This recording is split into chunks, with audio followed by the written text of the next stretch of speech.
మురారి, నాన్న మురారి, ఎక్కడున్నావు నాన్న? ఈ అమ్మ లేకుండా ఏ చీకట్లో చిక్కుకుని బాధపడుతున్నావు నాన్న? నిన్ను చూడకుండా, ఆ చిన్ని చేతులను తాకకుండా నా ప్రాణం నిలబడ్డం కష్టంగా ఉందిరా నాన్న. మురారి,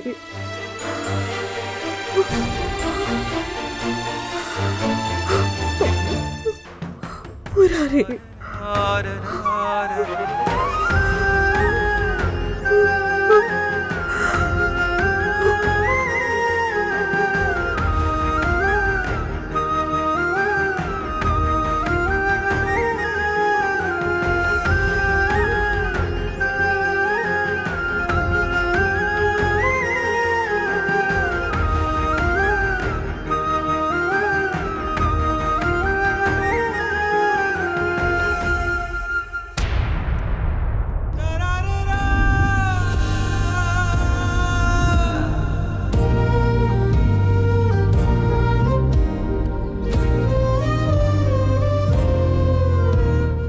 ప్రభు,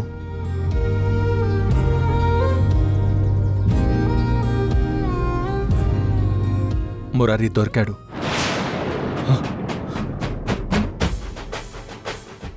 ఏంటి, మురారి దొరికాడా? నువ్వు చెప్పేది నిజమా తరుణ్? నిజంగానే మురారి దొరికాడా? ఇప్పుడు వాడు ఎక్కడున్నాడు? వాణ్ణి సేఫ్గా మాతో పాటు ఇక్కడికి తీసుకొచ్చాం.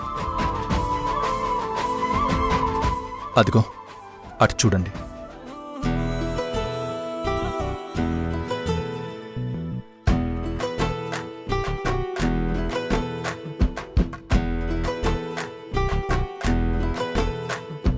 సిన్నోడా ఓ సిన్నోడా, సిన్న సిన్న మేడా, సిత్తరంగ చూపిస్తాది సంబరాల జాడా. సిన్నోడా ఓ సిన్నోడా, సిన్న సిన్న మేడా, సిత్తరంగ చూపిస్తాది సంబరాల జాడా. ఎగిరి దూకితే అంబరమందదా, ఇంతకు మించిన సంబరం ఉంటదా? మురారి, చూడని ఆనందములోన రెలా రేల రెలా రేల మనసూర కలసేనా. అంతేలేని సంతోషాలు మన సొంతమయ్యేనా.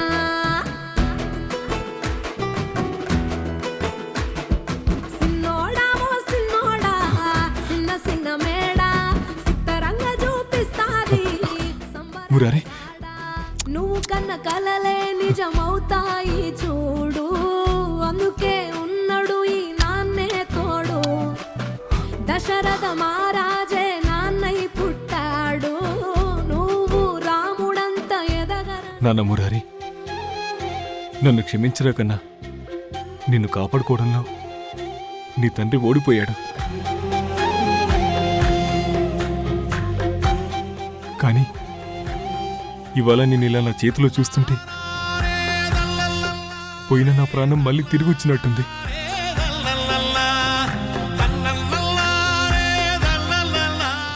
ప్రభుగారు, మురారి తప్పిపోయాడని తెలిసి ఎంతో నరకాన్ని, అంతకన్నా ఎక్కువ మానసిక క్షోభను అనుభవించిన సునంద గారి దగ్గరికి బాబుని తీసుకువెళ్దాం. అవును ప్రభుగారు, మురారిని ఇలా చూడడం కోసం వీణ్ణి నవమాసాలు కడుపున మోసిన దానికన్నా ఎక్కువ ఎదురు చూసిన సునంద గారికి మురారిని వెంటనే చూపించాలి.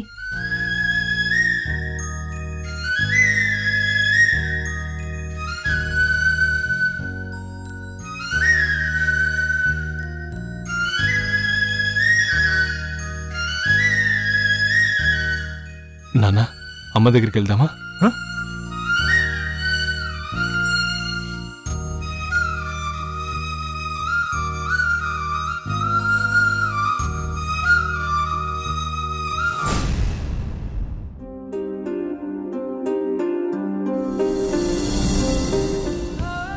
అమ్మా అమ్మా అమ్మా,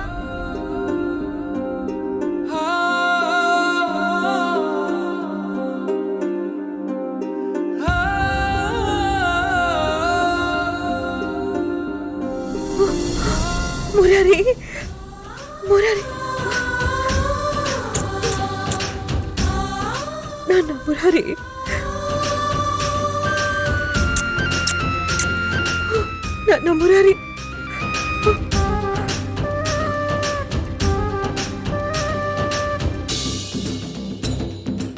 వచ్చేసావా? ఇన్ని రోజులు అమ్మను వదిలేసి ఎక్కడికి వెళ్ళావురా? నా బంగారు తండ్రి, నేను చూస్తున్నది నిజమేనా?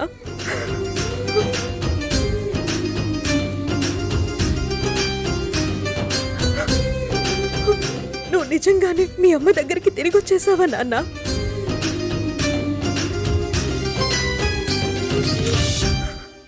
ఆ దేవుడు నా కడుపు కోతను చూసి నిన్ను మళ్ళీ నా ఒడిలోకి పంపించేశాడా?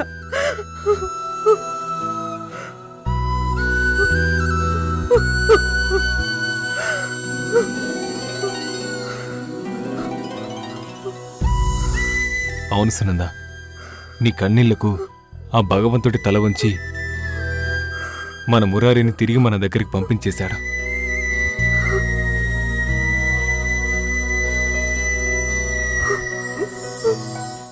నువ్వింక బాధపడకు, వీడికి మీదట ఎక్కడికి వెళ్ళడు.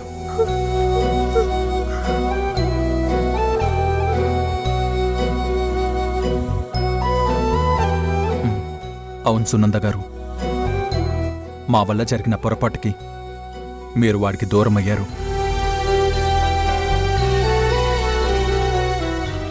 ఇన్ని రోజులు మీరు అనుభవించిన బాధకి మేం కారణమైనందుకు మమ్మల్ని క్షమించండి.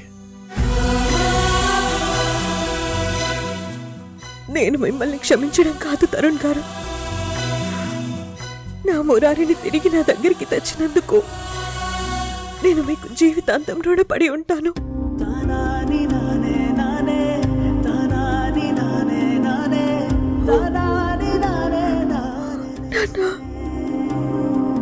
సరే, ఇక మేము వెళ్ళొస్తాం.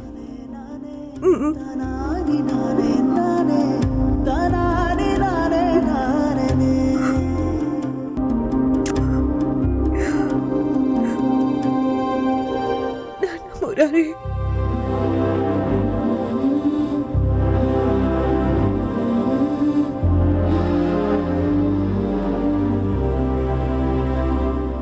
థ్యాంక్ యూ తరుణ్ గారు. మురారిని తీసుకొచ్చి నా జీవితానికి ఆధారమైన సునందని కాపాడారు. మురారిని తన దగ్గరికి చేర్చారు. మీరు థ్యాంక్స్ చెప్పాల్సింది నాకు కాదు, మురారి ఆచూకీ తెలుసుకుని వాణ్ణి తీసుకొచ్చిన మా మరదలు ఉషకి.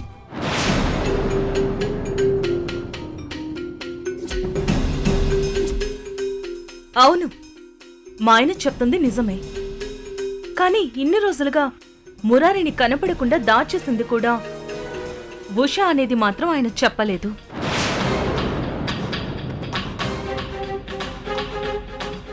ఏంటి హారిక గారు మీరు చెప్పేది?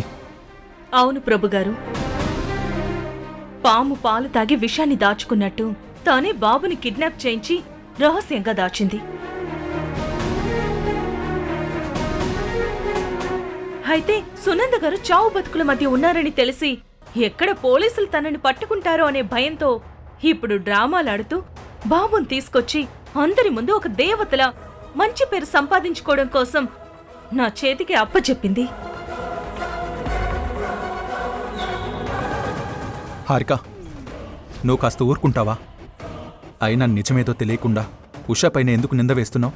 చూడండి, మీరిలా ప్రతి దానికి ఆ ఉషాని వెనకేసుకురాకండి. ఇన్ని రోజులు అలా చేశారు కాబట్టే తను ఇంత ఘోరానికి ఒడిగట్టింది. కన్న తల్లికి బిడ్డను దూరం చేసేంత రాక్షసులా మారింది. ఇంకా చాలు, ఆపు హారిక. ఇంకా మేం వెళ్ళొస్తాం ప్రభు గారు. సునంద గారు, బాబు జాగ్రత్త. పద.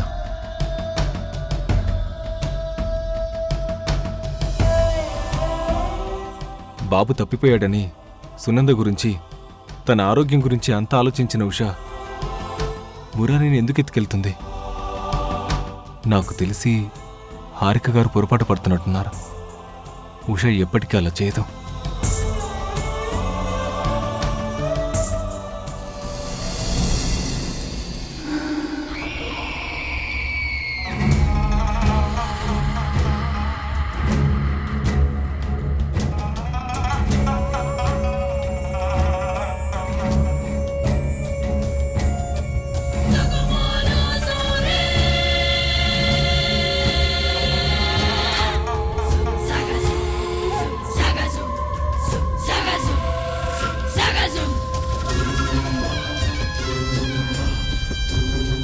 ఏంటి మేఘనా, ఎప్పుడు కుట్రలు కుతంత్రాలు చేస్తూ హడావిడిగా ఉండే నువ్వు ఇంత కూల్గా ఆలోచిస్తున్నావు అంటే ఆశ్చర్యంగా ఉంది, అలాగే అనుమానంగా కూడా ఉంది.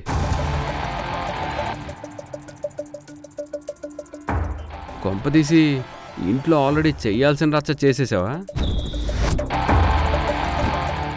నీ అనుమానం నిజమే సంజయ్.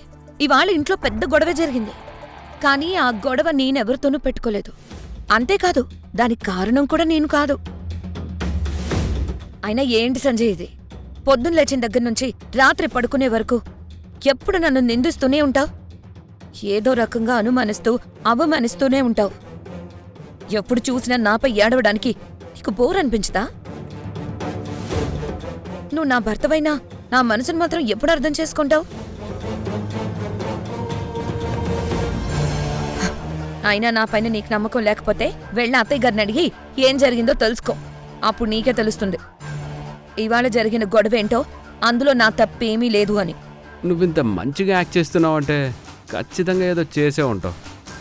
అసలు విషయం ఏంటో కనుక్కొని వచ్చాక నీ సంగతి చెప్తాను.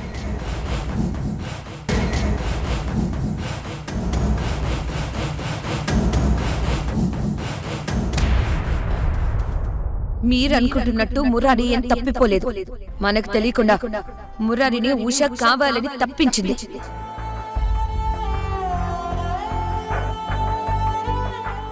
అమ్మా, మళ్ళీ ఈరోజు ఇంట్లో ఏదైనా గొడవ జరిగిందా? బయట మేఘనాన్ని అడిగితే నీ దగ్గరికి వెళ్ళి అడగమంది. అసలు ఏం జరిగింది? మళ్ళీ మేఘన ఏమైనా తప్పు చేసిందా? ఏమని చెప్పను సంజయ్, ఈ ఇంట్లో ఏం జరుగుతుందో నాకు అస్సలు అర్థం కావట్లేదు. ఇన్ని రోజులు పడిన బాధకు ఫలితంగా మురారి దొరికినందుకు ఆనందపడాలా, లేక ఉష అలా చేస్తున్నందుకు బాధపడాలో అర్థం కావడం లేదు. నువ్వేం మాట్లాడుతున్నావో నాకు అస్సలు అర్థం కావట్లేదమ్మా. మురారి దొరికాడని సంతోషించాల్సింది పోయి ఎందుకు ఇలా మాట్లాడుతున్నావు? అందులో ఉషనడానికేముంది? తనెప్పుడు ఇంటి మంచి కోసమే ఆలోచిస్తుంది కదా. ఇందులో తనను తప్పు పట్టాల్సిన అవసరమే ఉంది? ఈ రోజు ఉదయం ఏం జరిగిందో నీకు తెలియదు సంజయ్. తప్పిపోయిన మురారిని తీసుకుని ఇంటికొచ్చింది ఉష.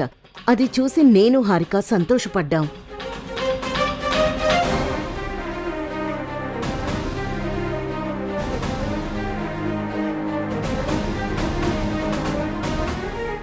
మురారిని ఇన్ని రోజులు ఎక్కడో దాచిపెట్టి ఇప్పుడు మన అందరి ముందు దేవత అనిపించుకోవడానికి దాచిపెట్టిన మురారిని ఇంటికి తీసుకొచ్చింది. మేఘనకు అడుగుతున్నట్టు బాబు ఎక్కడున్నాడో చెప్పడానికి ఇంతలా ఎందుకు ఆలోచిస్తున్నావు? ఇప్పుడు అదంతా ఎందుకక్క? మురారి ఇంటికి వచ్చేసాడు కదా. అయితే మేఘనకు చెప్పినట్టు ఇన్ని రోజులు నువ్వే మురారిని దాచిపెట్టి ఏమీ తెలియనట్టు నాటకం ఆడావన్నది నిజమే నమ్మాలా? ఏంటమ్మా నువ్వు చెప్పేది? మురారిని ఇంటికి తీసుకొచ్చింది ఉషనా? అసలు ఉషకి మురారి ఆచూకీ ఎలా తెలిసింది? వాడిని ఎక్కడి నుంచి తీసుకొచ్చింది? పోలీసు వాళ్ళకు కూడా దొరకని ఆచూకీ ఉషకి ఎలా తెలిసింది? అదే ఆ ఒక్క ప్రశ్నే ఇప్పుడు ఈ ఇంట్లో అంతు చిక్కని సమస్యగా మారింది.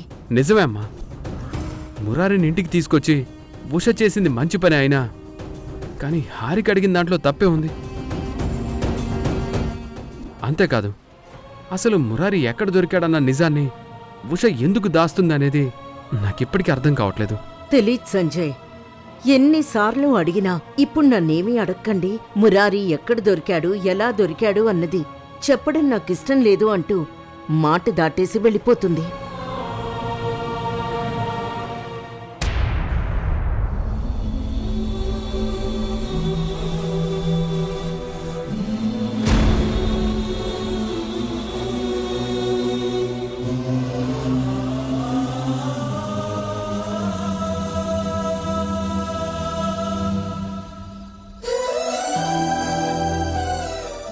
ఆగు తరుణ్, ఆగు తరుణ్, ఆగు.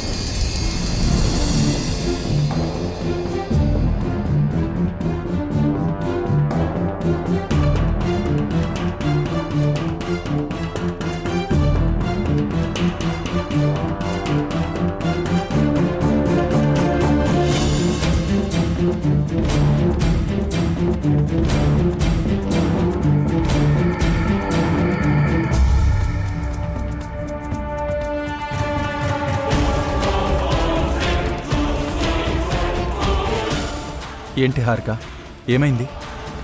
ఇంకేం కావాలి తరుణ్? జరగాల్సిందంతా జరిగాక ఇంకేం కావాలి?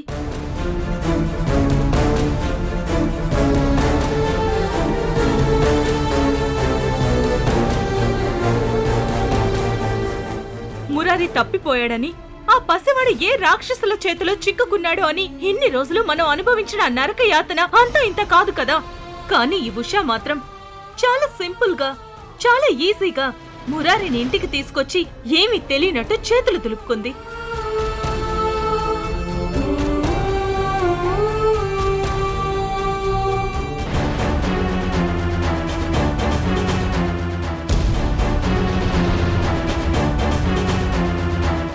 ప్రాణం పోయినోడికి ఊపిరి తెచ్చినట్టు బిల్డప్ ఇచ్చింది తప్ప మురారి ఎక్కడ దొరికాడు అన్న అసలు నిజం మాత్రం బయట పెట్టలేదు.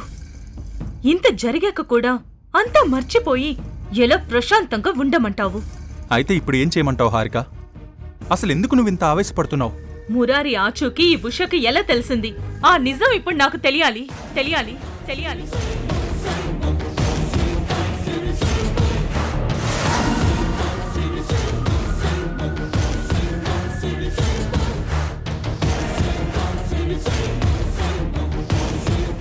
మౌనం అనేది మంచి లక్షణం కావచ్చు, కానీ ఇక్కడ ఆ మౌనంతో నిజం దాచాలని చూడడం మాత్రం మహాఘోరమైన పాపం లాంటిది.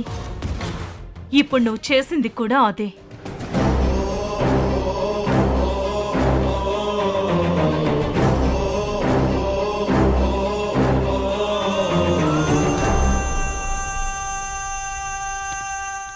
అక్క ప్లీజ్ ఆవేశపడకు. నా మౌనాన్ని చూసి నన్ను తప్పుగా అర్థం చేసుకోకు. అక్క, నేను మీకు నిజం చెప్తాను. మురారి ఎక్కడ దొరికాడో, ఏ స్థితిలో దొరికాడో, అసలు వాణ్ణి నేను ఎలా తీసుకొచ్చానో మీకు చెప్తాను.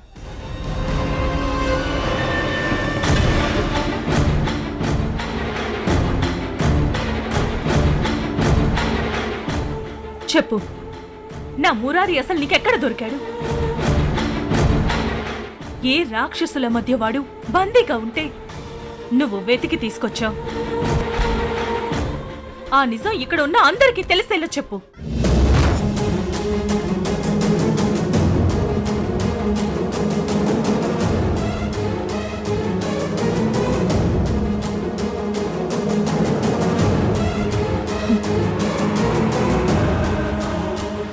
ఈరోజు ఉదయం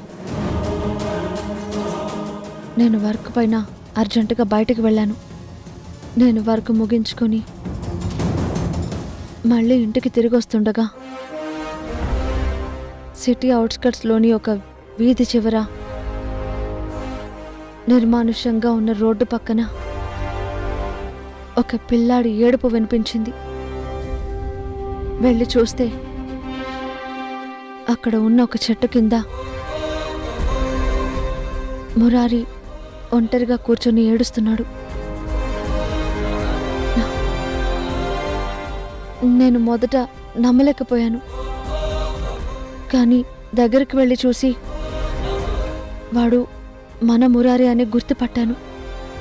వెంటనే ఇంటికి తీసుకొచ్చాను. అబద్ధం, అబద్ధం, అబద్ధం.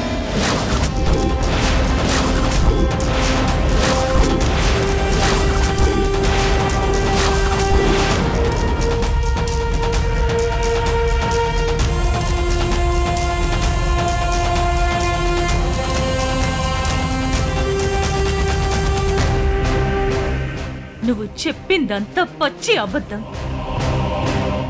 నీ మాటలు నేను నమ్మను. నేనే కాదు, ఇక్కడున్న ఎవ్వరూ నమ్మరు.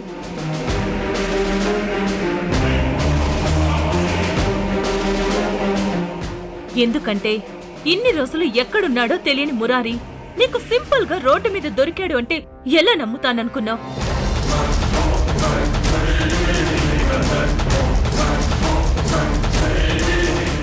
చూడు ఉషా, నీ మాటలు వింటుంటే నిజంగా నువ్వే మురారిని దాచేసి మళ్ళీ మంచి పేరు తెచ్చుకోవడం కోసం ఇదంతా చేసావనే అనుమానం బలపడుతుంది.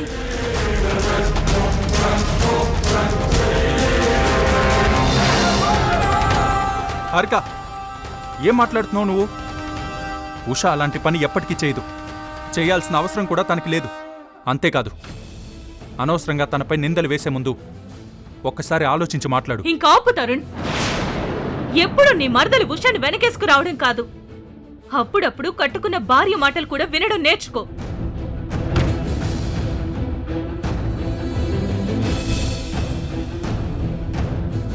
అయినా పెద్ద పోలీస్ ఆఫీసర్ అయ్యుండి మురారి ఆచూకీ కనిపెట్టి ఇంటికి తీసుకురాలేకపోయావు. కనీసం ఈ ఉషకి మురారి ఎలా దొరికాడు అన్నది 24 గంటల్లో తెలుసుకో. లేకపోతే నేను మా పుట్టింటికి వెళ్ళిపోతాను.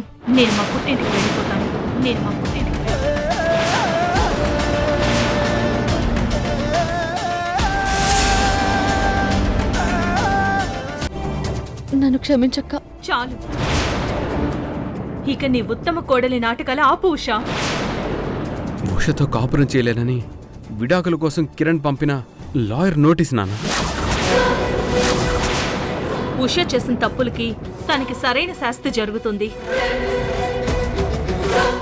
ఉషకి డైవర్స్ నోటీస్ పంపించడం ఏంట్రా? అసలు నువ్వేం చేస్తున్నావో నీకు అర్థం అవుతుందా?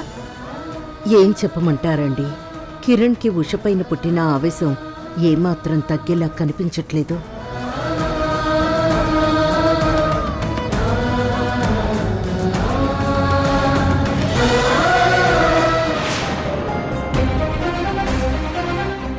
I'm sorry.